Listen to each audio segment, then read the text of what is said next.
ಅತ್ತೆ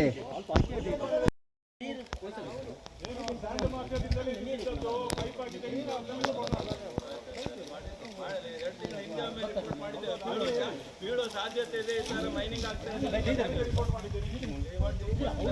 ಇನ್ಸ್ಪೆಕ್ಷನ್ ಮಾಡಿ ರಿಪೋರ್ಟ್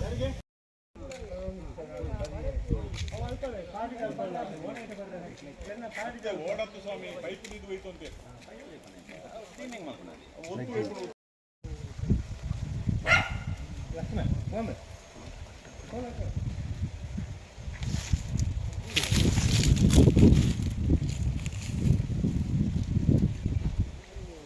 ಕೃಷಿಕರಿಗೆ ಬಹು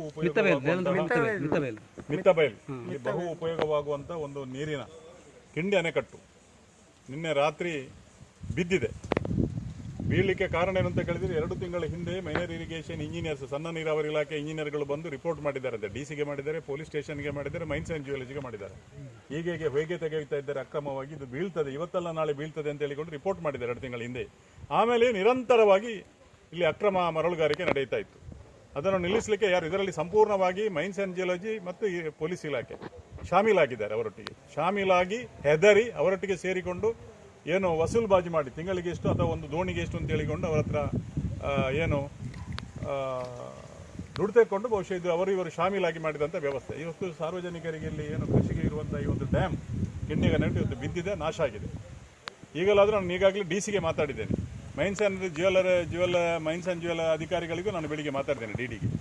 ದಯವಿಟ್ಟು ಇದರ ಬಗ್ಗೆ ಸೂಕ್ತವಾದ ಕ್ರಮವನ್ನು ತಗೊಳ್ಬೇಕು ಇಲಾಖೆ ಮತ್ತು ಡಿಸಿ.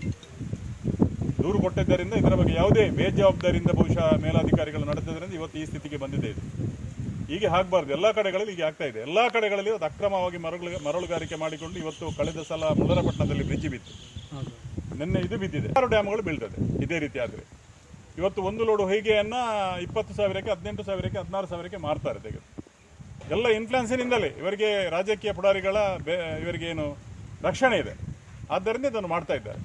ಇವತ್ತು ನಮ್ಮ ಸರ್ಕಾರ ಇದೆ, ನಾವು ಹೇಳಿದಾಗೆ ಆಗ್ತದೆ ಅಂತ ಹೇಳಿಕೊಂಡು ಇವತ್ತು ರಕ್ಷಣೆ ಕೊಡ್ತಾರೆ. ಈ ರೀತಿಯಲ್ಲಿ ಅಕ್ರಮವಾಗಿ ಮರಳುಗಾರಿಕೆ ಆಗ್ತಾ ಇದೆ. ನಾನು ಯಾವುದೇ ಸಂದರ್ಭದಲ್ಲಿ ಎಲ್ಲ ಅಧಿಕಾರಿಗಳಿಗೆ ಹೇಳಿದ್ದೇನೆ, ಯಾವುದೇ ರೀತಿಯ ನನ್ನ ಸಹಕಾರ ಇಲ್ಲ ಇದಕ್ಕೆ. ಯಾಕೆಂತ ಹೇಳಿದರೆ ಅಕ್ರಮವಾಗಿ ಮಾಡೋದಕ್ಕೆ ನಾನು ವಿರೋಧ.